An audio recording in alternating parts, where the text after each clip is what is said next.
Почитувани, добро вечер и добро ми дојдовте во уште едно издание на подкастот на телевизија Алфа. Вечерва ќе разговараме за човечката ранливост, за личната одговорност, за сопствените животи, за одговорноста на најблиските, за одговорноста на институциите, но и за оние моменти кога надежта се чини дека не постои. Унаму каде што изгледа дека ја нема. Ќе разговараме и за што значи да си лекар за душата или во превод старогрчкото потекло на зборот психијатар, во време кога едно општество како нашето се соочува со се повеќе и се покрупни и се побројни психолошки проблеми. Исто така ќе отвориме и прашање за зошто мојата вечерашна гостинка ја избра токму професијата психијатар, за тоа како и дали можат психијатрите да ја лечат, рехабилитираат сопствената душа. Имам прекрасна жена, се разбира со оглед на тоа дека е женски овој викенд, а утре е 8 март, недела, се надавам дека ќе си го посветите барем малку повеќе на себе од сите други денови во кои секако не смета да престанете да мислите на себе си. Ова е порака до дамите, се разбира. Значи вечерва имам гостинка, жена, психијатар, која што е универзитетски професор, една од авторките и уреднички на првите книги за психијатрија во Македонија. Неодамна беа промовирани, дами и господа, таа е директор на клиниката за психијатрија во рамки на клиничкиот центар Мајка Тереза, Славица Арсова Хаџиангелковска. Добро вечер и добро дојдовте. Добро вечер. Добро ве најдов. Во принцип на ти комуницираме во подкастов, меѓутоа како ви е згодно така, мене не ми е згодно да продолжам на ти, јас ќе си останам на вие. Така ми е комотната зона, така што во принцип се трудам да биде тоа така, меѓутоа нека биде како што ми одговара, нели, за и вие да се чувствувате побаво. Докторка, по дефиниција кажавме што е зборот психијатар, потекнува од два одделни грчки зборови, едниот е психе, валјда добро го прочитав, се надавам, кој значи така е душа, а вториот е јатрос, што значи лекар. Кога и зошто одлучивте дека ќе бидете лекар за душите? Не можам да кажам дека сум одлучила уште во текот на прва година медицински факултет. За медицински факултет се одлучив многу порано. Веројатно уште на почетокот на средното образование. Јас кога завршив тогаш беше 8. Немаше деветолетка, беше 8 оделение и тогаш наеднаш, јас пред тоа мислев да додам гимназија.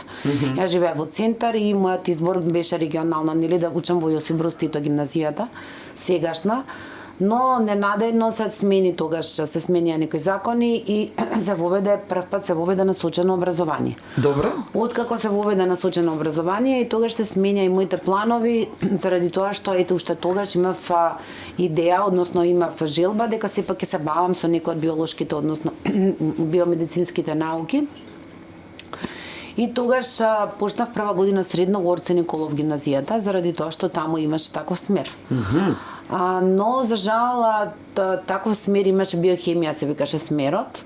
Не сум знаел. Да, само во прва и во втора година и потоа требаше повторно да се преместуваме, односно тие кои што сакаме да одиме понатаму во тие науки, да се префрлиме во друго училиште и јас така се префрлив во средно медицинско училиште и завршив за медицинска сестра. Добро. Веќе тогаш созрев на тој план, да кажеме, во однос на изборот на едната моја професија и знаев дека сакам да студирам медицина, односно да бидам доктор. Тоа бев сигурна и се запишав, имаше приемен испит, успешно мислам меѓу првите, со одлични бодови и не можам да кажам дека со значени потешкоти, односно напротив, медицинскиот факултет е многу тежок. Така е. Односно бара многу лишување, многу откажување, многу време посветување на учењето, особено во текот на првите неколку години, првите 3 да кажеме, но не можам да кажам дека сум имала некои значајни препреки кои што би ме одвратиле или би ме предомислиле, напротив, убаво терав низ тек на целиот тој студиски процес. И кога почнав да размислувам за што би специализирала, веќе 4-5 година кога се слушаат клиничките предмети, сите студенти почнуваат да размислуваат малку повеќе во однос на тоа што би сакале да бидат, нели, кога ќе заврши факултетот, со што би сакале да се бавиме понатаму, која специјалност. И ми беа во така во потесен избор неколку. Добра. Меѓу кои што секако беше психијатрија. И исто така и гинекологија сакав. Но сепак на прво место беше психијатрија и до ден денес не се премислив. Зошто беше психијатрија? Зошто била психијатрија тогаш? Веројатно заради тоа што сум сакала и се уште сакам да се бавам со психичките потешкоти, односно да им помагам на луѓето кои што имаат психолошки потешкоти, психички потешкоти, односно да истражувам подлабоко малку во однос на менталното здравје на луѓето и да ги разберам секако, не само однесувањето, туку и емоционалните доживувања на луѓето и емоционалните потешкоти кои што ги имаат и лични се разбира, но и тугите. Прво мораш да се разбереш себе си, да поработиш на себе и тоа малку подолг временски период, за да можеш да помагаш, односно да го разбереш другиот и да му помагаш на другиот.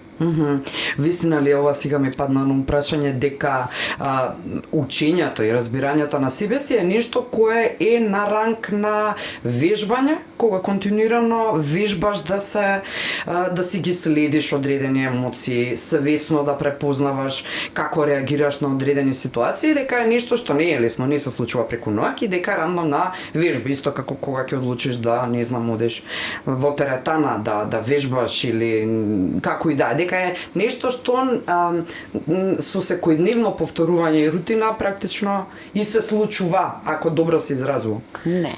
Не? Не. Добро? Не, воопшто не е рутинизирачки процес, напротив, еден малце потежок, мислам потежок,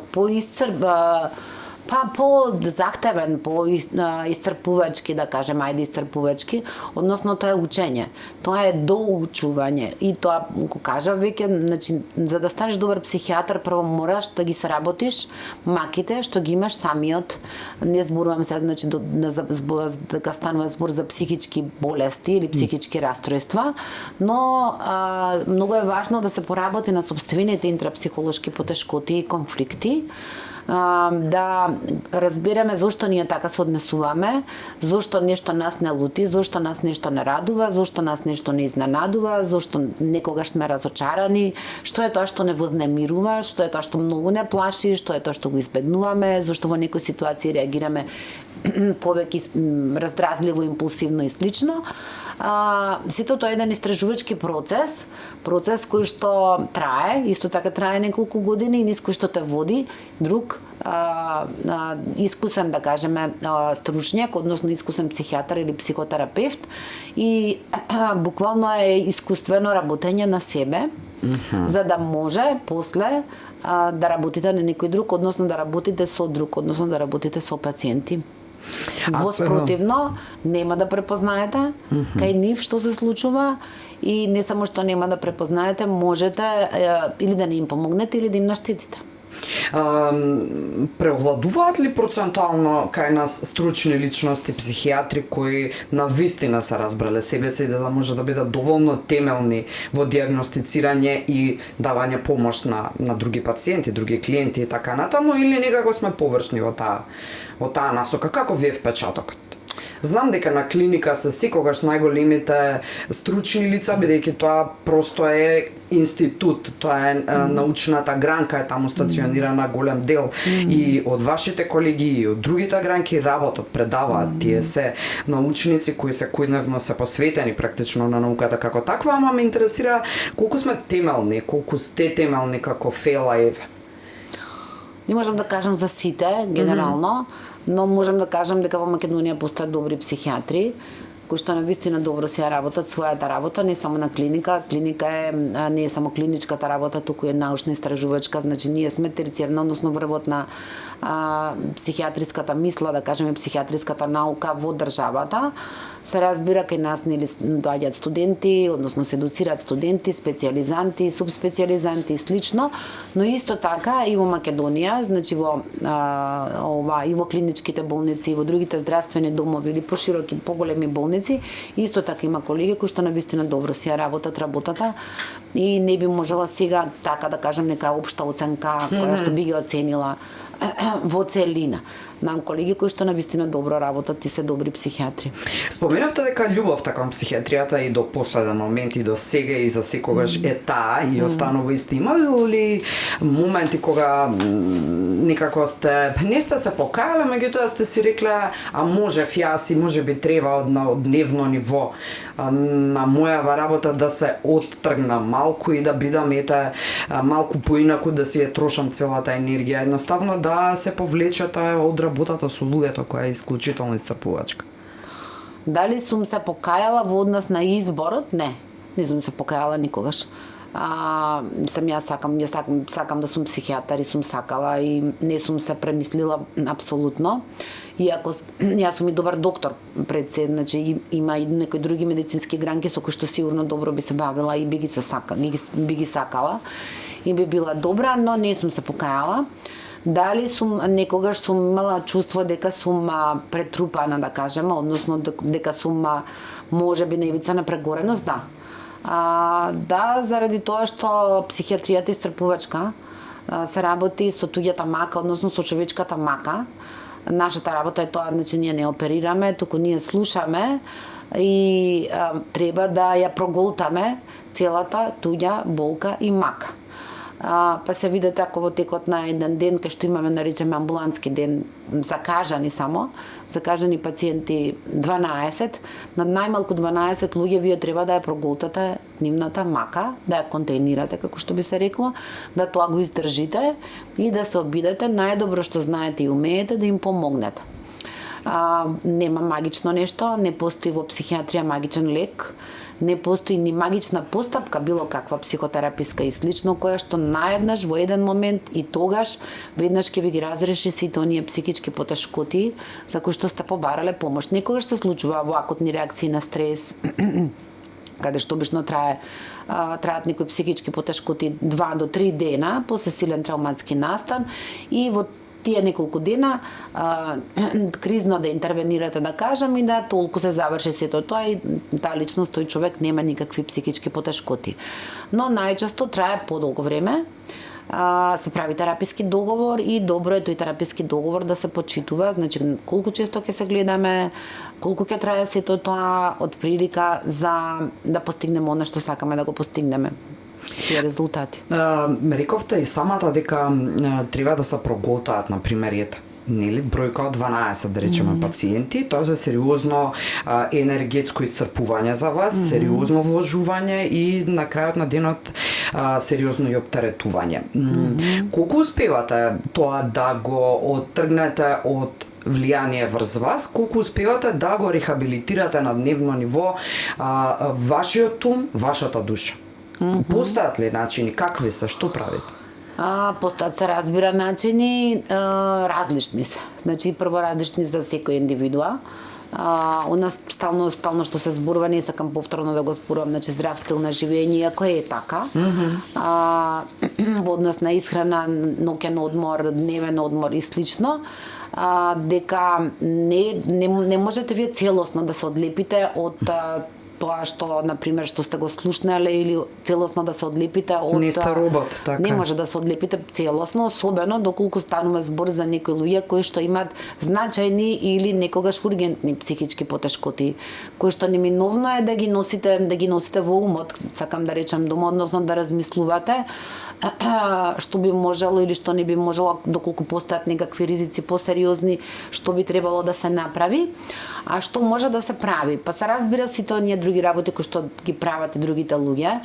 Јас конкретно, имам голем круг, имам право многу големо семејство. Значи имам деца, внуци, брат, мајка, она мислам навистина имам големо семејство, но исто така имам и другарки и другари, значи имам многу другарки и богатост. Како и секогаш во било каква кризна ситуација во секојдневниот живот, велиме дека е најбитна психосоцијалната поддршка. Психосоцијалната поддршка значи поддршка и грижа од страна на она ваше потесно и после пошироко обкружување, Зошто? Бидејќи нас секој ден не ни се случуваат не знам какви лоши работи или лоши случувања, но нас секој ден нешто ни се случува и тоа влијае и на нашето емотивно доживување и влијае потоа и на нашето однесување. Доколку имаме тоа со кого да го споделиме, не можете секогаш тоа да го споделувате со, например, јас со моите деца, не можам тоа да го споделувам заради тоа што јас сум им родител, но затоа можам да го споделам со моите другарки. Можам да го споделам исто така, ние меѓусебно си правиме, да кажеме, некој интервизиски или супервизиски процес, значи колегите меѓу себе, тоа заборев да го кажам, и на тој начин исто си помагаме и се растаретуваме и се проверуваме воедно. И тоа е тераписки во однос на нас. И она што го реков претходно, психосоцијалното обкружување, грижата и поддршката на она обкружување кое што го имате околу вас. Дали е тоа семејство, дали се тоа пријатели, пријателки, тоа е многу важно, да имате со кого да споделите, дури и на дневна политика, што би се рекло, на што би се случува на дневно ниво, да имате со кого да си кажете нешто. Не само да си кажете, туку сите ние сме социјални суштества. Ние имаме социјален нагон, значи ние имаме потреба да припаѓаме на група. Некои луѓе се повеќе друштвени, значи имаат поголем круг на поголема социјална мрежа, некои имаат помала, но небитно сите сме социјални суштества. Изолацијата, повлекувањето и одвојувањето од социјалната средина нас ни прави лошо, зошто бидејќи тој социјален нагон ние не го задоволуваме. Ние сме суштества кои што ни е потребно да припаѓаме на одредена група и доколку станува збореве за пријателство и другарство, многу одамна, не толку многу одамна, ама не се сеќам, јас бев доста помлада, кога во еден непосреден разговор со мајка ми рече да знаеш, цаци, на оваа возраст ти се најважни другарките. Тогаш не ми беше толку многу, јасно може. Не ми беше толку многу јасно, но подоцна со текот на возраста, не само што сум го разбрала, туку и сум го искусила тоа. И се вели секој со своја генерација, секој со своите врсници, токму заради тоа, заради она претходно што го кажав. Како и да е, освен на психосоцијалното обкружување, физичка активност, нас ни е потребно да се движиме. Значи да се движиме. Кога викаме физичка активност, не значи дека мора да се оди во теретана. Добра. Значи не секој човек сака да оди во теретана, на некој ми убаво, мислам, во фитнес центри и слично. Значи може да биде и обично пешачење. И може би да е најделотворно до ние сите други физички активности, зошто? Заради тоа што во текот на тој процес на пешачење, прво вие се движите, целото тело се движи, се лачат одредени неуротрансмитери или хормони кои што ни помагаат да се чувствуваме радосно, среќно, да имаме волја и енергија. Од друга страна, доколку пешачите сами имате можност малку да бидете сам со себе, да се осамите и да си бидете со својот ум, со своите мисли и да видите зошто се чувствувате така или онака, тоа е многу важно да се прашуваме во текот на денот. Јас најдобрите животни одлуки сум си ги донала при рекреативно трчање или пешачење. Тоа е тоа. Да. Јас одам на јога, тоа го спомнав уште нели претходно. Јас сум модела на различни да кажам вежбања, аеробик, фитнес, пилатес, танци. Во континуитет веќе 10 години, повеќе од 10 години одам на јога и многу ми е убаво. Јогата се препорачува и по тераписките водичи како таква дисциплина, бидејќи не се смета баш како исклучиво физичка дисциплина, туку и ментална дисциплина. Хигиена на некој начин, да, и вежба. И се препорачува и во сите тераписки водичи, буквално кај сите психички потешкоти. Тука само слушајќи ве како зборувате, можам да си заклучам како лаик, нели? Човек од оваа страна на муабетот, кој е тука за да прашува дека со здрава душа не ти доаѓаат болестите, оние, нели, фини пораки на нашите дедовци, прадедовци, слушај си ја душата, чувај си ја душата, нема ништо да ти се случи. И така рангирајќи ги нештата, можеби сте и најважните во медицината кои го држат онај врв на здрав ум и здраво тело, во здраво тело, здрав дух и така натаму, а потоа сите други што се решаваат со оперативни зафати веројатно се многу по безболни. На некој начин не велам сега дека нели операциите или било како хируршки.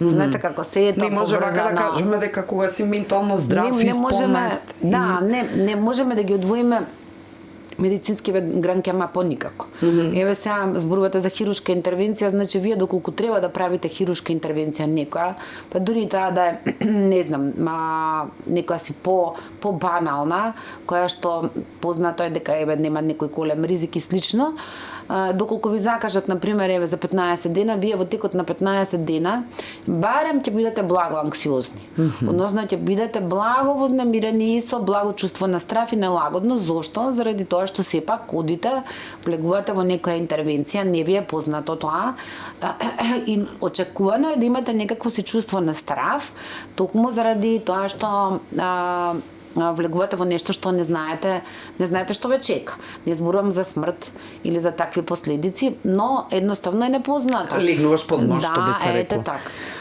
После самата интервенција, ако е хируршка интервенција, многу често одреден временски период, дури и после ние, како да кажам, полесни, имате некакво си ограничување, телесно ограничување. Значи, дали имате телесни болки, дали не можете да одите сами во тоалет, дали не можете сами добро да се движите, или имате некакви болки по телото, ако доколку станува збор за скршеници кои што се оперирани, стомачни органи, што и да е, прво сте принудени да седите неколку дена во болница. Самото седење во болница не е хотел, тука е болница. Никој не сака да оди во болница, нели? Колку и да е луксузна, колку и да е убава, тоа е болница. Одвојување од семејната средина и од она средина, односно од вашата домашна средина на која што вие сте си навикнати, каде што се чувствувате безбедно и сигурно, и неизвестноста во однос на тоа како ќе ми биде кога ќе излезам од тука, односно дали ќе бидам целосно здрав, во однос на телесниот, да речеме, некаков телесен хендикеп, односно телесна мака. И затоа велам дека едното со другото е поврзано, тоа влијае и на нашата психичка состојба, на нашата емоционална состојба. Да, но Дали ќе бидеме вознемирени или може ќе бидеме растажени, ќе бидеме раздразливи, нема да спиеме, па после тоа прави нешто друго во текот на денот, во секој случај едното со другото не можеме да го одвоиме, особено доколку станува па за телесни потешкоти кои што се малку позначајни, тогаш сите тие најчесто се пратени со психички потешкоти.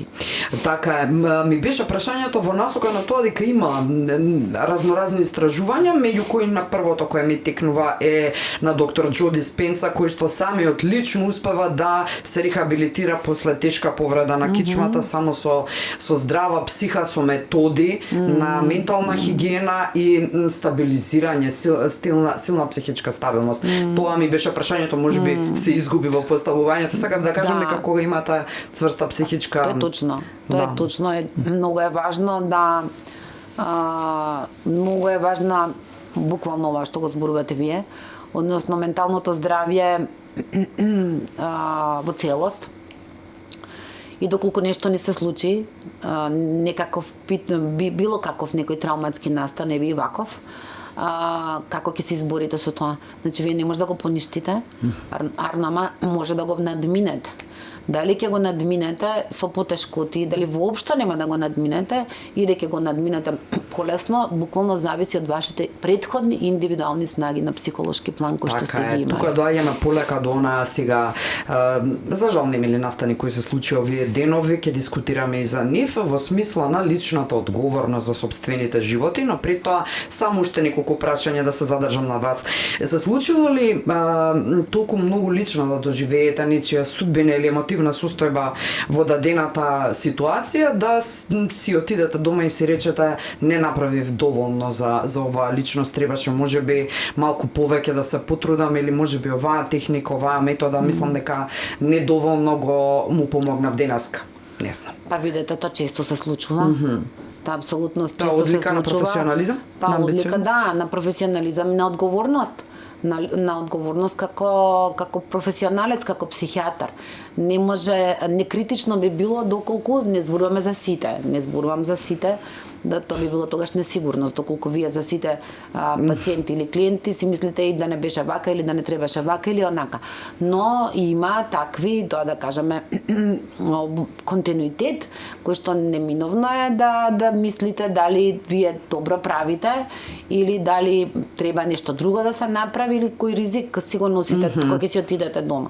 А кај нас се знае кој е најголемиот ризик во нашата работа, мислам во нашата професија. И најголемиот, како да кажам, и хендикеп за психијатар. Иако не сме богови, не можеме тоа да го спречиме и до крај да го предвидиме, но најстрашното нешто во нашата професија што може да се случи е да те се самоубие пациент. Мислите ли дека е можно пред да е во терминална фаза да размислува во таа насока, да успеете да го спречите тоа, или веќе ви се случило едносно кога е во таа завршна фаза, кога веќе нема назад да уловите, народски речено, емотивна состојба на дадена личност пациент, па да успеете и да го спасите? Некогаш да, некогаш не. Не секогаш. Апсолутно не може секогаш тоа да се предвиди. И да се препознае, може би. Не може секогаш да се препознае, зависи во склоп на што е. Дури и да се препознае, не може целосно да се спречи. Заради тоа што многу често кај некои расстройства постаат повторувани обиди. И не можете ниту целосно да го предвидите, ниту па целосно да го чувате постојано во 24 часа. Ме разбирате? А некогаш апсолутно не можете ни да го предвидите. Значи може да предвидите состојба, може да предвидите ризик, но целосно и 100% апсолутно мислам да спречите и целосно да предвидите или да не ви се случи да не сте предвиделе, не е можно. И сега нормално дека стигнуваме до нај можеби потресителен за јавност изминатите денови, случајот со мајката и со девојчето. Тука на лична одговорност нема да навлегувам детално во однос на тоа, бидејќи не е завршена истрагата, бидејќи не знаеме што најточно се случило, без разлика на желбата на гледачите вечерва да чепкаме. Еве на пример имам прашања, предлози за да ве прашам зошто ако 2 часа претходно била полицијата тука, ништо не препознале, после 2 часа се случило тоа што се случило тој ковен ден, кога падна практично од балконот на 6-тиот спрат. Како и да е, ќе го свртам прашањето на друга насока, бидејќи не сакам да бидеме дел од севкупното море од шпекулации, од и се е дозволено во ваква една деликатна ситуација, но не шпекулации. Така што ќе зборуваме за се тоа, денот потоа има време од како ќе завршат официјалните истраги. Прашањето ми е, докторка, во кој момент каде е границата на личната одговорност со институционалната одговорност? Лична одговорност за сопствениот живот и институционалната одговорност. Можеме ли така да зборуваме? Не знам, не можам тоа да го разберам. Лична одговорност за квалитетот на вашиот живот, начинот на кој што го живеете и дали правите добро за себе и за другите и дали правите не само за себе, ние како зрели суштества, односно како зрели луѓе сме одговорни колективно. Значи не можеме да никако не прифаќам да зборуваме само за лична одговорност и за себе правење, односно тоа егоцентрично живење. Добро. И јас така живеам цело време. И буквално не така, него сакам да речам цело време моето функционирање, работење за колективно добро, значи за општо добро. И тоа секогаш се враќа, секогаш има резултат. Во однос на себе, дали вашиот живот ќе биде добар, дали вашиот живот ќе биде лош, вака црно-бело ако гледаме. Да, црно-бело ако гледаме, секако дека доколку станува збор за зрела личност зависи пред се од вас, само секоја индивидуа посебно. Доколку станува збор за постоење на некои расстройства, дали се тоа телесни или ментални, повторно се сведува на тоа дали јас ќе побарам помош. Дали јас ќе побарам помош за таа мака што ја имам.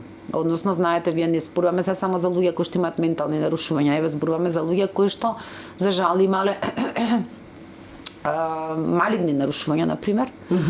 И долго време препознавале нешто, а не се оболе на доктор. И тоа е на некаков си начин една лична неодговорност, односно здравствена неодговорност, ме разбирате. Да. Исто така но повторна лична одлука. Постат исто така препораки, еве на пример на жени на колку често треба да одат на гинеколог, на колку често треба да прават мамографија, кај мажите, други испитувања, простата и слично, колоноскопии и така натаму, превентивно се со цел да се превенира, да кажеме, некои телесни нарушувања кои што може да бидат лоши, односно кобни. Кога станува збор за психичките потешкоти, исто така се препознаваат и се препознаваат и сами можеме да си ги препознаеме, не можеме да си поставуваме диагнози, тоа е неблагодарно и глупаво, да си поставуваме диагнози, ама знаеме дека нешто не ни е добро и тогаш би можеле да побараме помош.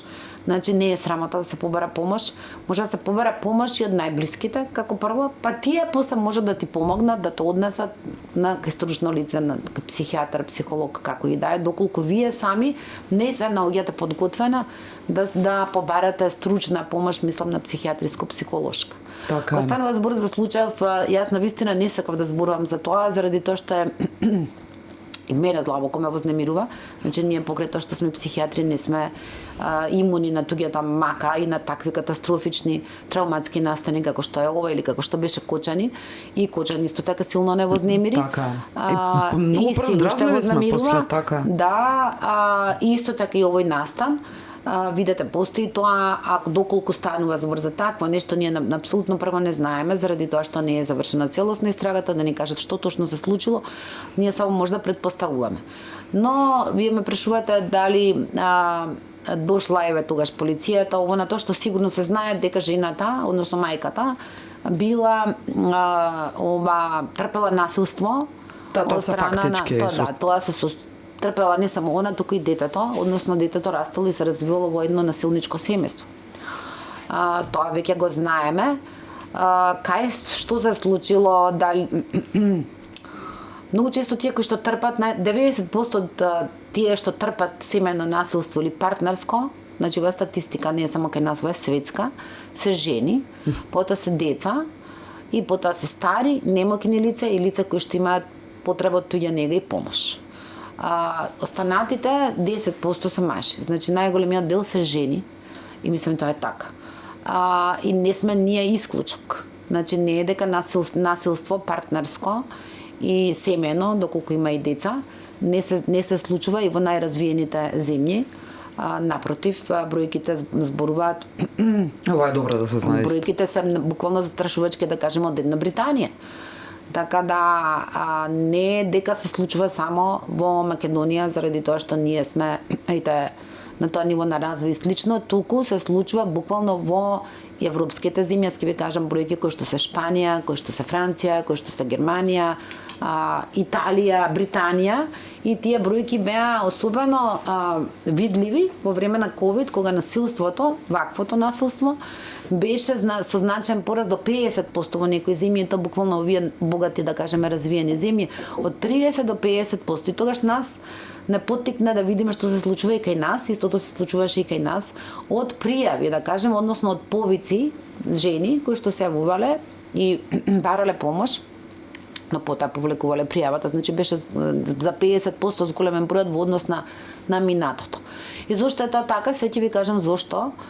Значи не сме исклучок, тоа сакав да ви кажам дека насилството како такво апсолутно е добро да се знаат тие. И семејно насилство го има и во најразвиените земји. Овие бројки што ви ги кажав за 30 до 50% се буквално тие најразвиените европски земји кои што ги взимаме нели за пример.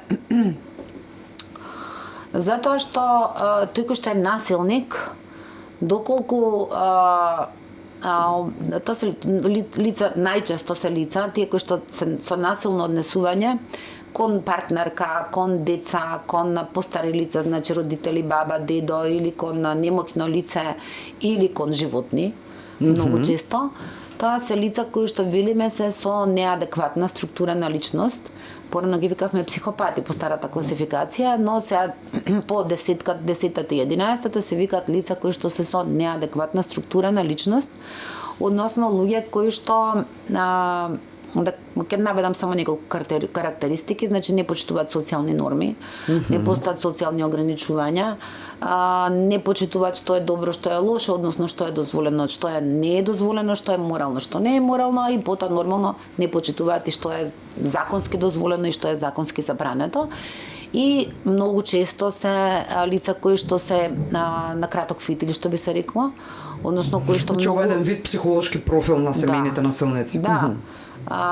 Кои што лесно избувнуваат, значи со импулсивно поведение, се многу лесно раздразливи, лесно избувнуваат, и се ако на тоа доставите, често оди и тоа заедно, во комбинација алкохол или психоактивни супстанции, уште полеснето е, односно уште позасилено е таквото насилничко однесување.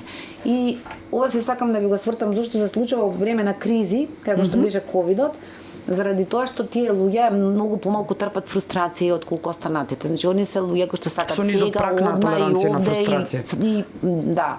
Сакат сега одма овде и само за мене пример. Одма да ме бидат исполнети оние мои желби и барања. И сакат тие луѓе ќе ги затворите во еден одреден простор и нема можности да како да кажам да си ги задоволува тие нагонски потреби сега и овде, тогаш таа напнатост, односно бидејќи не може да трпи, кај него расте и тој се растаретува буквално со насилно однесување. Се разбира се, што го кажуваме, нездрав начин на растаретување на нашата психолошка напнатост, за разлика од многу други здрави кои што постојат. И од друга страна, многу му е достапна во таква ситуација, му е достапна, дај да кажам, таа која што трпи, или непопуларно кажано жртвата, е тука до него, под клjuč, тука до него и многу лесно може да биде малтретиран, односно да ја малтретира. Покрај жените најчесто со нив заедно страдат и децата. Значи, дури да не бидат физички злоставувани, они се во цело време психолошки злоставувани заради тоа што таткото ја тепа и ја малтретира, односно прави болка на нивната мајка. Така е. Добро беше и ова да го нотираме, да оние кои можеби не се свесни дека имаат било каков тип или живеат било каков тип на психолошко наследство, најчесто за тоа не сме свесни како жени, да може да препознаат. Голем дел и од жените, и од мажите, и од децата, има и врсничко насилство, се разбира, или не е само партнерско, но често не се препознава во целост што значи насилство и што значи насилно однесување. Насилно однесување да некој ве пцуе. Насилно однесување да некој ве навредува. Насилно однесување некој да ви вика дека сте глупава, дека не сте способна, дека не знаете ништо да правите, дека сте невредна, дека не ве бива за ништо, пример. Не ве бива да направиш ова, да направиш тоа. Насилно однесување доколку некој ве не само да ве навредува и да ве омаловажува, туку и да ви се заканува, се разбира, многу често е тоа, доколку не направиш вака, ќе ти сфрлам на улица тебе и децата, ќе останеш без пари и така натаму. Има и многу пософистицирани, ако воопшто може да се рече суптилни, можеме, не до толку. Има и такви, ама тоа е пораката крајна, дека ако не, тоа ќе ти се случи. Потоа имате исто така и игнорирање. Едноставно како да не постоиш, и тоа е насилство. Ме разбирате, едноставно да не те приметува ниту тебе, ниту твоите потреби. Сето тоа представува насилно однесување кое што многу често во нашата средина особено не се препознава. Под насилство најчесто се препознава доколку некој некого го тепа, а не е само тоа. Имате сексуално. Значи, доколку не сака партнерот или партнерката да учествува во сексуален чин, тој ден, таа вечер, тие денови и така натаму, па имате принудување на сексуални односи, дури доколку станува збор за партнери, брачни партнери и слично, принудување со примена на психолошка или физичка сила. И тоа е насилство. Во целата таа ситуација често се случува да доколку еден е насилен и кон жената, да кажеме, се зборам жената заради тоа што навистина жените се во 90%. Но тука често се физички нападнати и децата, ама пак ја кажам доколку и не се тие го живеат во психолошка тортура континуирано. Цело време растат со насилство. Така. Тие деца растат во една несигурна и наместо да детето се развива во една средина која што значи безбедност, сигурност, поддршка и подкрепа, раста во средина која што значи небезбедност, несигурност и недоверба, и тоа дете утре други ден се развива буквално во таква личност. Апсолутно, која што е несигурно, недоверчиво, со намалена самодоверба и сплашено. Ви благодарам што ова вечер вака баш пластично го споделивте, бидејќи е многу важно. И второ, затоа што ќе можат луѓето, бидејќи оди на социјалните мрежи, да си ја пуштат емисијата повторно и да можат да се преслушаат, да видат, па и да научат нешто како и да е. Го споменуваме неколку пати самоубиството. Од секогаш ме интересирало и мислам дека е клучно важно да поставиме како дефиниција или како мега опис еден вид. Во кој момент, докторка, се случува истото? Дали тригерот е да се казниме себе си или спасиме, или да казниме некој друг? Суицидологија е цела наука. Така да нас ке ни треба да Уште три емисии. уште многу емисии за да зборуваме за суицидот како таков. Нема многу да навлегувам. Ајде само ќе направам некои овакво разлики. Постои две работи. Едно е самоповредувачко однесување, а другото е самоубиствено однесување. Самоповредувачко однесување е кога ние се повредуваме телесно, физички, за да не осеќаме психолошка болка. Значи тоа е многу често го прават, да речеме, адолесценти, помали или поголеми адолесценти, односно се сечат пределот на нозете, пределот на подлактиците или над колениците, за да ја намалат психолошката болка, маката што чувствуваат во душата, поинаку кажано. Или на некаков се друг начин самоповредувачко однесување. Целта на самоповредувачкото однесување не е да се умре, туку само да се повредиш физички, за да не осеќаш психолошка мака. Додека кај самоубиственото однесување целта е да умреш, односно да престанеш да живееш. И сега затоа реков, нема да навлегувам, бидејќи самоубиственото однесување може да биде во склоп на многу психички нарушувања, значи на многу психички, секако дека не е здраво, не е здраво да вие сакате да се го земете сопствениот живот, мислам. Е налудничава идеја, некако кажано, но е во склоп на повеќе психички нарушувања може да биде, кај некој е под поголем ризик, и може да биде некогаш под влијание на некои психоактивни супстанции. Во кој момент ја има улогата или може да спречи, ако е ова сега соодветна фраза, семејството? Во кој дел би можело да детектира нешто? Да му помогне или каде потфрла семејството? Да му помогне, да види прво да види, Што да треба да види, препознае, доктор? да види дека не му е добро. Значи тоа се гледа. Доколку не е, реков, импулсивно. Како се гледа? Доколку не станува збор за некоја импулсивна постапка, или доколку и повторно и тоа не е толку импулсивно, да кажеме, ајде, кога некој злоупотребува психоактивни супстанции, често семејството гледа, ама не гледа. Тоа не е баш еден ден или два или пет, него трае малце подолго време. Ама ајде да речеме, еве, дека постои понекогаш и во рана адолесценција импулсивна самоубиствена постапка, која што не секогаш има за цел да навистина да сака адолесцентот да умре, бидејќи се адолесценти се уште и не ја препознаваат вистинската опасност дека ако направам такво нешто, тоа ќе биде дефинитивна состојба. Но тие да ги исклучиме на страна. Најчесто се во склоп на некои психички нарушувања кои што траат подолго време и кои што се приметуваат од страна на околината. И од околината, а од семејството е птен. Значи се гледа дека тој или таа, или не е битно, дали е син, ќерка, брат, сестра, мајка, татко, дека има мака, се гледа подолго време и која е улогата да му се помогне.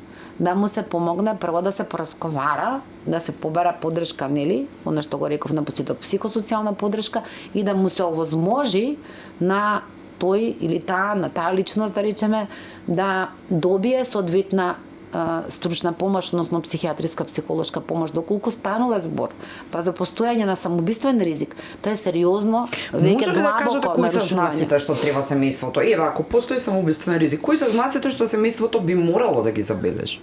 Да не ги игнорира? Не секогаш. Можеме така да ги наведеме? Не. Не секогаш најавуваат. Мислам, апсолутно не. Некогаш да. Некогаш, да речеме, доколку станува збор за помали, затоа што, за жал, и деца го прават тоа. Кои не се доволно манипулатори, па не можат да скријат. Не се манипулатори тие што се самоубиваат. На нив им е тешко. Значи, манипулатори не се никако. Значи, тоа е најтажното нешто што може да се случи. Да не сакаш да живееш. Така да Не знам, треба ли да му се препознае погледот дека му е залутан, дека не му е не постои чист. такво препознавање. Добра, па тоа да дека прашам кои се знаците. Не, постојат препознавања на состојби кои што траат подолго време и кои што укажуваат на тоа дека се случува нешто, а тоа после може да води до ваков ризик. Ме разбирате? Да.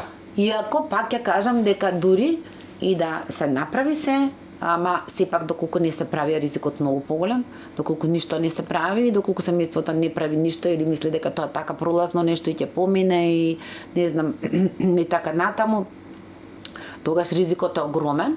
Доколку се прави нешто, односно доколку се бара помош од другар, од пријател, од семејство, мислам од не зборам од другар, па и од другар добро, но семејството пред се, доколку се бара помош и потоа се насочи соодветно, тоа е психијатар, психолог, психијатриско-психолошка помош, ризикот значајно се намалува да такво нешто се случи. Па ќе речам, не може скрос да се исклучи дека некогаш во животот повторно ќе постои таков ризик и покрај тоа што доаѓа редовно на психијатар, пие терапија или не пие лекови, се лекува на друг начин психотераписки, дека целосно ние ќе го исклучиме, ама значајно ќе го намалиме. Значајно ќе го намалиме. Доколку не се побара помош, ризикот е огромен.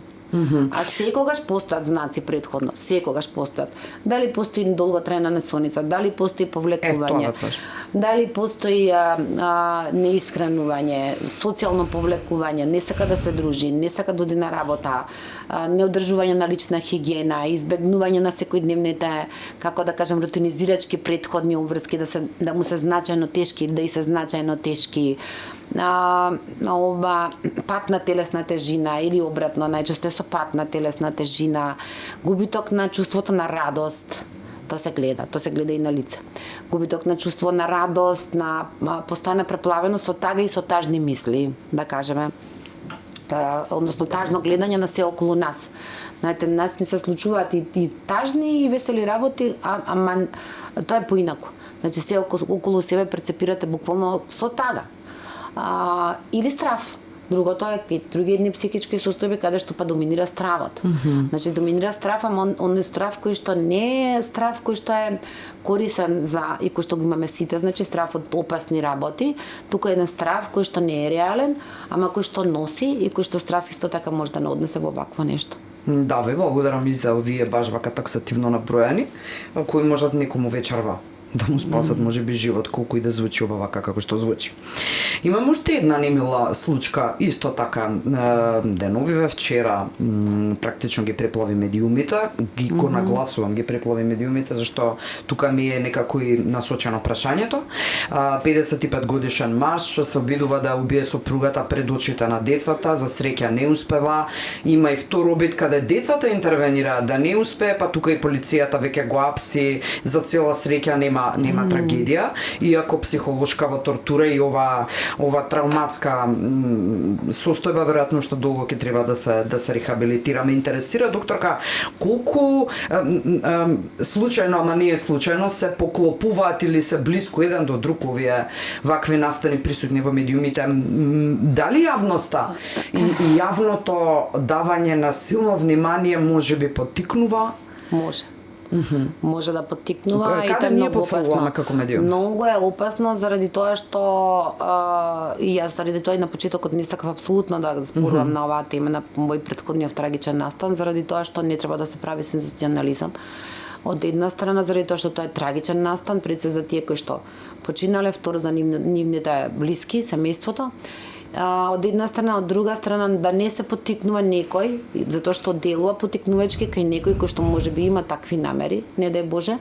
Значи да кажеме доколку станувала збор за такво нешто, доколку некој има самоубиствени намери, идеи, да ние поттикнеме такво нешто, тоа е познато во науката, во историјата е познато.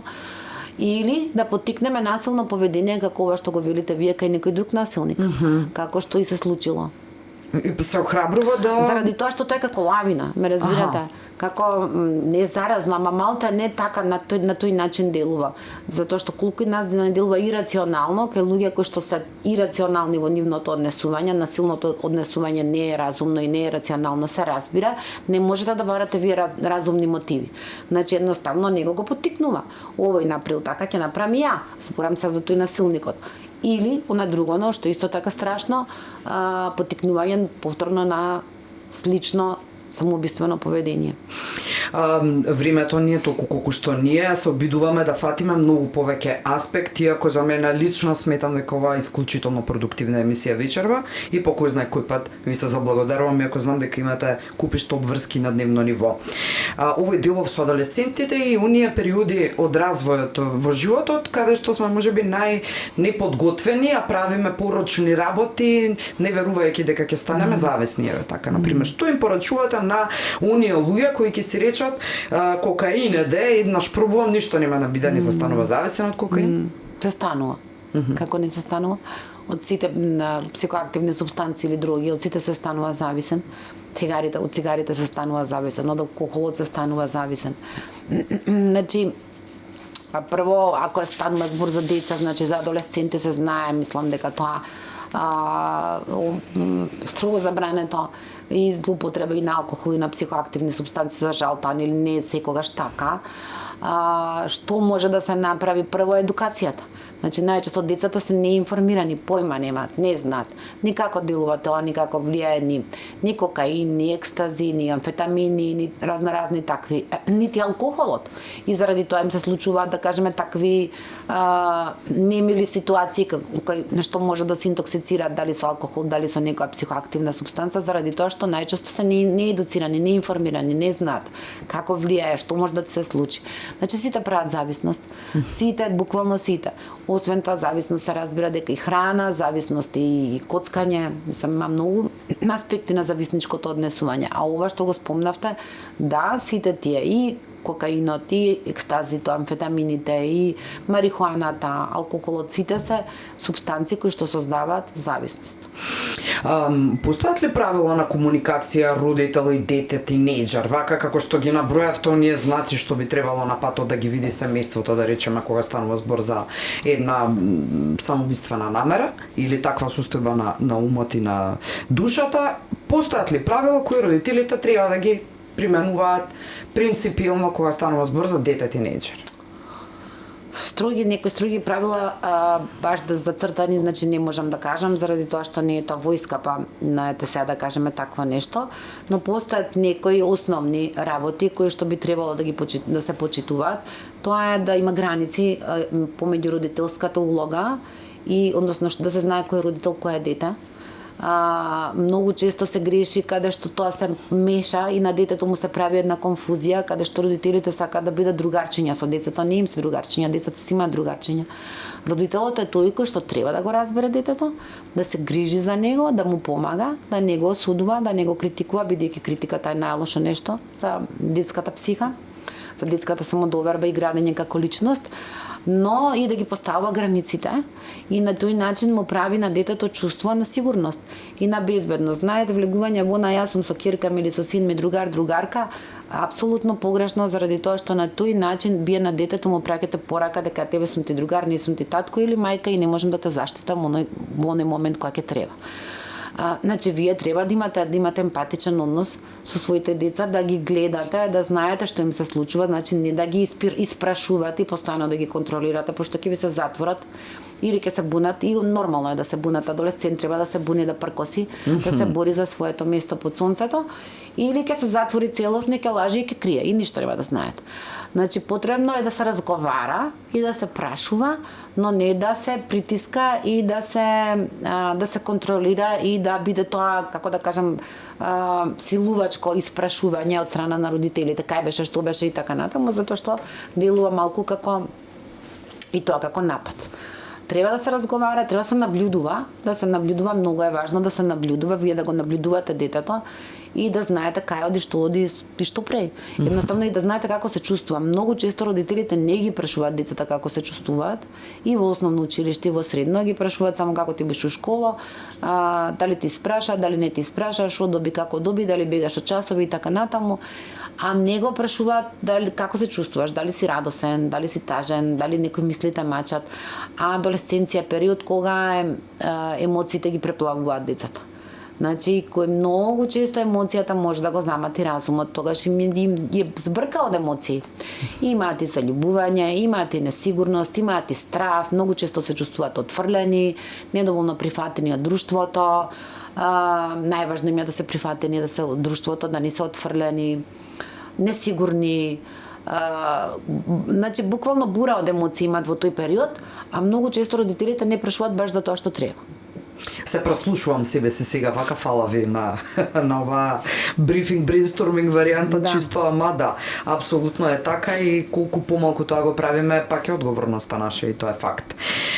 Малку би ве вратила само во делот на лечење на душата. Ние зборувавме во неколку наврати, кажавте дека е многу важно да зависи колку е душата среќна или мирна од тоа колку е личноста емотивно зрела во суштина, или го спомнавте и социјалниот момент и така натаму. Можеме ли да го одговориме прашањето како умот ја лечи душата? Може ли умот да ја излечи душата? Можеме ли да си го натераме умот? Тука зборуваме, значи, за психички функции, јас тоа им го придавам на студентите, Свест, значи посвест и така да. Не, за психички функции од типот на когнитивни, емоционални психички функции, да кажеме свест, мислење, памтење, интелигенција, внимание од една страна, да кажеме, и од друга страна емоции, односно чувства, емоцијата, односно емотивните доживувања, особено доколку се бурни, го заматуваат разумот. Ме разбирате? Или ќе ви дадам пример, еве да речеме, доколку сте вие многу весели, многу расположени на некоја прослава, дали е тоа свадба, матурска, роден ден и слично, може да донесете нерационални одлуки. И ако е весел настан, доколку има многу големо чувство на тага или на лутина, исто така може да ви се замати умот па да донесете нерационални одлуки. Се обратното, Добре. како пак разумот може да влијае со тоа што не се доведувате, да кажеме, во такви состојби каде што еве ќе се доведете во ризични ситуации, не дека не треба да се веселите или може да се спречите да бидете многу тажни, арнама да нема дополнителни ризик фактори кои што ќе направат да вие се однесувате нерационално. Да речеме, доколку одите на свадба и сакате да пиете таму алкохол, се знае дека не треба да одите со кола. И тука разумот вика, јас тоа нема да го правам заради тоа што после да испијам една-две чашки може да се доведам себе или тие кои што ги возам со мене во ризична ситуација, односно да направам судар. Од друга страна, разумот ни помага, односно другите психички функции помагаат да се справиме со нашите интрапсихолошки потешкоти и постат здрави механизми на одбрана. Што ме прашувате вие. Добра.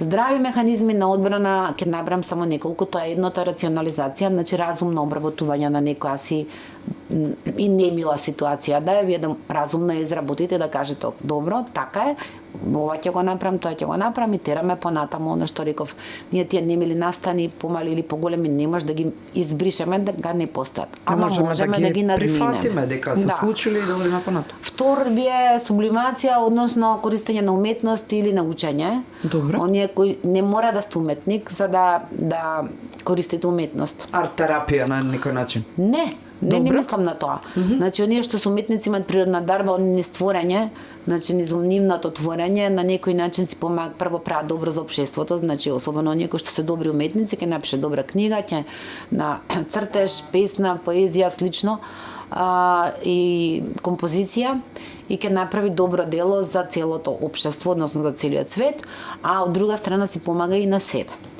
А другите кои што не сме уметници, ние може да ја користиме уметноста, значи да одите на концерти, да одите на изложби, да гледате, да слушате убава музика. Тоа е примена, да кажеме, да одите на представи. И сублимација исто така и учење. Заради тоа многу подобро функционираат луѓе кои што до крајот на својот живот творат и ментално, дали пишуваат, дали пишуваат, кој што викате ви, учебници, трудови, научно-истражувачка работа, дали читаат литература каква и да е, или пишуваат, што значи дека учењето, ова се порака и до младиве кои што не им се ученили, учењето не само што ќе направи повешти, да повеќе знаеме, исто така ќе ни помогне и таа маката што си јаваме у душичката да ни улесни. Пак ви благодарам за се тоа, особено мене вака себично ќе си кажам ми значат сите овие вечерва кажани ваши зборови. Има уште една интересна линија современа, модерна, тренди, еве, ајде, не знам како тоа да го опишам совршено точно, позитивното мислење како тренд на лечење на душата. И сега имате ви еден куп коучеви, тренери, лайф коучинзи кои спроведуваат и слични некакви сесии. Никого не деградираме тука, никому не фрламе дрва и камења. Поинтата ми е како со позитивна мисла може да се надмине проблем кога вие човек кој што е во тага, во болка или каква и друга емотивна состојба, не може да го натерате, повеќе го фрустрира фактот па сега треба позитивно да мислам, а не ми се мисли позитивно. Тажна сум, несреќна сум, Многу плачам. погрешно е тоа. Тоа е крајно Што се прави погрешно и не тогаш? можам веќе да го слушам. Да, вие тоа си кажавте тоа. сега пред малку се прифаќа ситуацијата и сега мајде уште еднаш. Да. Тоа толку под феномен на мисли позитивно, прави позитивно и дека ќе ти биде позитивно, мислам дај Боже да беше така, никој од нас немаше да има никакви психички потешкоти или да биде тажен. Апсолутно погрешно. Погрешно упатени пораки кон некој кој што ви кажува дека има мака. Како прво, тагата, како тага, доколку тажиме ние, еве да речеме, прво доколку тажиме за изгубена блиска личност, Пример. е природен процес и не е болест, не е депресија. Вие треба да си дозволите да бидете тажни, да не бегате од тагата, односно да ве преплави тагата. Тагата е благородно чувство, заради тоа што тоа е природно, односно наша природна емоција со која што се раѓаме, за да може после прво и да го обработите губитокот, а потоа и да доживувате радост. Тагата не сме никако да се меша со депресија. И се знаете вие, на некој човек кој што да речеме еве тажи, по блиска личност, по жена му, по тета, да уште пострашно. И вие да му викате, ама се ти мисли позитивно, овона, мислам, е крајно агресивно од ваша страна. Така е. Значи е крајно агресивно заради тоа што му ги минимизирате неговите емотивни доживања. Значи минимизирате тоа дека он се тагува по изгубената сопатничка, да кажеме, со која што цел живот живеел, споделувал, делеле заедно буквално се. И сега во некој, ајде сега јас зборам за луѓе кои што се во малце поодмината возраст и кои што ќе го изгубат партнерот, кои што имале добар соживот и слично. И се ти вие да му кажете, ама се ти не можеш да тажиш, мислам не можеш да си ваков, заради ти или на сопругата, заради тоа што имаш деца, имаш внуци, па мисли позитивно, па еве ќе ти доаѓаат внуците и така натаму. Мислам крајно агресивно, заради тоа што буквално покажувате непочит кон неговите моментални емотивни доживувања. Или доколку некој од било која друга причина чувствува страв, вознемиреност, нерасположение, безволност и вие да му викате, ама ти само треба да мислиш позитивно и толку. Ќе станеш утре са бајле, ќе се измиеш, ќе се облечеш, ќе одиш на работа. Мислам, тоа е апсолутно не постои. Апсолутно е погрешно и прво е непочит кон тој кој што не може тоа да го направи, не дека не сака, туку не може, значи на прашање на волја. Тоа е мака психолошка. А второ, му правите уште повеќе крив да се чувствува и така се осеќа крив, заради тоа што на пример не може да стане од сабајле да измие заби, да се нашминка, да кажем, или да се облече и да тргне на работа или на училиште, и има веќе чувство на вина, заради тоа што не го прави тоа, не може да функционира и уште кога ќе му кажете вие вака, ама треба само позитивно да мислиш, стани, облече се и т.р. Уште му ја продлабочувате неговата немоќ, особено чувството на вина кое што многу тешко се поднесува. Последниве прашања нека бидат за жените и менталното здравје. Ве подарок од Алфа, односно од вас, вечерва во очи на оној меѓународен ден на жената. Кога треба жената да си каже, доста ги спасуваш сите, никој тебе не те спасуваше кога ти беше најтешко? Сега и ова е многу пластично, вака јас го поставувам. Не знам да го кажам баш така, јас се бавам со женско ментално здравје, особено во ранливи животни периоди на жената, значи тоа е адолесценција, инфертилитет, бременост после породување и перименопауза. Но тука не би ги одвоила веќе, ако се ближи, мисламе, се ближи 8 март. Добро. Сепак не би ги одвојувала жените од мажите, заради тоа што тоа е универзално. Значи постојат и мажи кои што си земаат таков товар, да буквално се грижат за сите околу нив. и за семејство, пријатели и така натаму. И дури некогаш и не го забележуваат тоа троши многу голема количина на енергија, запоставувајќи си ги своите потреби заради тоа што имаат потреба да бидат сакани, прифатени и гледани од другата страна како добри луѓе. Дали е тоа добра таа или добар тој, се едно. Така да мислам дека е тоа универзално, затоа што го гледам и кај едните кај другите. Кога оној момент кога ќе се почувствувате навистина уморни, и сте наспани при тоа. Не мора да сте и наспани, може да не спиете, тоа прави и несоница. Да. Кога ќе добро би било да од време на време да си се наблюдувате и себе си, да видите што правите и како правите и зошто се чувствувате, да кажеме, постојано заморни или напнати и така, затоа што таквото однесување води до тоа.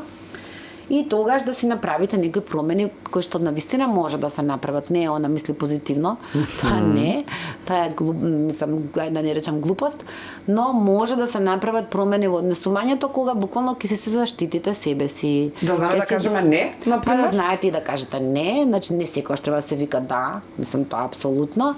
Да знаете, затоа што со самото кажување не, тоа не ве прави лоша личност.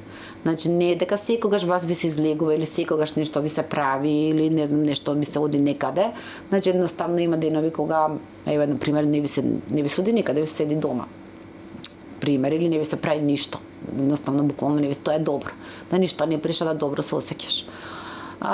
Така да со тоа што ќе на некого ќе му кажете не значи дека го повредувате или дека го навредувате, или дека сте вие лоша личност. Едноставно не сакате тоа да го направите. Прекрасно кажано. Што е среќа, докторка, за вас? Дали е состојба која однадвор искуството ќе ви ја донесе како емоција предизвикана, или знаете да сте во себе среќна длабоко без потреба од дразба надворешна или достигнување некој однадвор? Најдобро би било да ние се чувствуваме среќни независно од надворешните случувања. Не е добро доколку целото наше расположение зависи цело време од надворешните случувања, тогаш веќе не е добро. Заради тоа што среќата е интимно чувство, исто како и тагата. И буквално би требало да чувствуваме радост и среќа независно, не зборувам се за големи настани, кои што би ги допреле сите, да речем, катастрофи. Не зборувам за такви, но за однос на секојдневното функционирање, да буквално среќата зависи од колегите на работа, од пријателите, од комшиите, од не знам кои, така натаму. Туку е, како што реков, како што и тагата е интимно чувство, така и среќата е интимно чувство. И е многу сложено за објаснување, доколку станува збор за бебе, тогаш е буквално бебето е среќно и задоволно, само доколку е нахрането, гушнато, прилепено кон мајката, преповиено и затоплено, се чувствува безбедно. Арнама во текот на растот и развојот на детето и понатаму личноста, веќе чувството на среќа и на радост станува еден комплексен, сложен процес, интимен се разбира, кој што зависи од многу фактори. Онда што го кажавте вие, од колку сте работеле на себе, што сте направиле со себе во текот на својот живот, не зборам за материјално, зборам за како личност. Колку сте резилиентни колку сте станале резилиентни на надворешни дразби и непријатни случувања, колку сте отпорни. Така. Односно во текот на животот сте изградиле одбранбени снаги. Колку пријатели имате, колку ги негувате тие пријателства и секако колку се негувате себе си. Оно што е едно универзално чувство значајно за било која личност, тоа е слободата. Нема поголема среќа од слободата. Доколку некој човек не е слободен, не може да биде среќен. Одлично кажано. Секогаш крајот на подкастот го посветуваме на пораки до родителите и младите, нивните деца. Зошто? Бидејќи еден од основните насоки преку кој концептот на подкастот го остваруваме е дискусија за вистинските вредности, нешто што го правиме јас и вие, можеби директно, можеби индиректно вечерва преку вашиот профил, преку вашата работа. И сега сакам за крај порака точно од ваша перспектива кон родителите и кон децата. Не мора на тема вистинските вредности, него еве вие како ја перцепирате нели, по линијата среќна единка, среќен колектив, среќна држава, среќно општество, како да имаме здрави и среќни родители, како здрави и среќни млади луѓе, што треба едните, што треба другите да прават. Тоа сум го напишала еднаш во моја една презентација или во еден прирачник за перинатално ментално здравје, мислам, здрава мајка, здраво дете, здрава популација, односно здраво општество. Доколку ајде да се вратиме таму, таа нека биде пораката, доколку не се грижиме добро за жените, односно за мајките, кога се во бремени, кога се во состојба на бременост, или доколку се грижиме, позитивно јас да го потребам тој збор, доколку добро се грижиме за мајката, тога шансата да таа биде радосна и да има уредна бременост и да потоа, кога ќе се породи, кога ќе се роди бебето, да направи добра релација со бебето, која што е најважна, не е толку важно доењето е важно, ама е многу битна емотивната поврзаност на мајката со детето. Доколку ние овозможиме на мајката да бременоста ја помине убаво, пред се да биде сакана бременост, и потоа кога ќе стане веќе мајка, тогаш правиме услови да таа добро се поврзе со детето, односно со бебето, да направи добра релација мајка-дете и тогаш му правиме услови на тоа дете да расте како сигурно, самоуверено и независно. Доколку не, тогаш е другото. Понатаму, во текот на растот и развојот, родителите се тие кои што веќе го кажав, кои што ги поставуваат границите и кои што им даваат на децата чувство на сигурност и на безбедност и тука сум за тебе, што и да ти треба, кога и да ти треба, буквално со нивното однесување, не само со зборување, туку со нивното однесување, кај што им нудат една безбедна и сигурна средина. Доколку тоа мало детенце од 1 годинка и до 6, да кажеме, расте и се развива во таква средина, постојат големи услови да тоа утре други ден биде дете кое што ќе изгради здрави снаги, кое што ќе има добра самодоверба, кое што ќе истражува, ќе сака да биде независно, ќе биде поотпорно, ќе биде поотпорно на надворешните случувања и ќе има поголема самодоверба, што е многу важно. Апсолутно мислам дека нештото на кое што можеби и во вакво време во кое што живееме треба да работиме, особено со оглед на социјални мрежи и технолошки развој, е особено тоа лична самодоверба. Јас многу ви благодарам што одвоивте време вечерва, што разобличивме колку што можеме одредени состојби, одредени насоки дадовте, се отворивте директно и искрено, максимално и преку личната ваша приказна да поттикнете млади луѓе како да не се откажат, како да останат истрајни, кои се предизвиците и како да се бориме и да се живееме со нив, како да ги гушнеме предизвиците. Се надам дека се поминавте убаво и дека не остана ништо некажано. Мислам дека многу работи кажавме. Многу работи кажавме, благодарам на поканата, драго ми беше и пријатно вашата емисија, вашиот подкаст. Благодарам уште еднаш. Почитувани, се надавам дека уживавте, барем јас уживав, а секогаш кога јас ја чувствувам таа енергија тука, знам дека е триплирана или кој знае колку пати помножена кога е од другата страна на камерите и не гледате вие. Бидете и следната сабота на Алфа. Имаме еден исклучителен гостин маж овој пат, така што не откривам повеќе, ама знам дека ќе бидете тука нацртани. Се работи за млад човек кој што многу го почитувате, сакате и слушате. Ви благодарам уште еднаш, уживајте со Алфа и добра ноќ.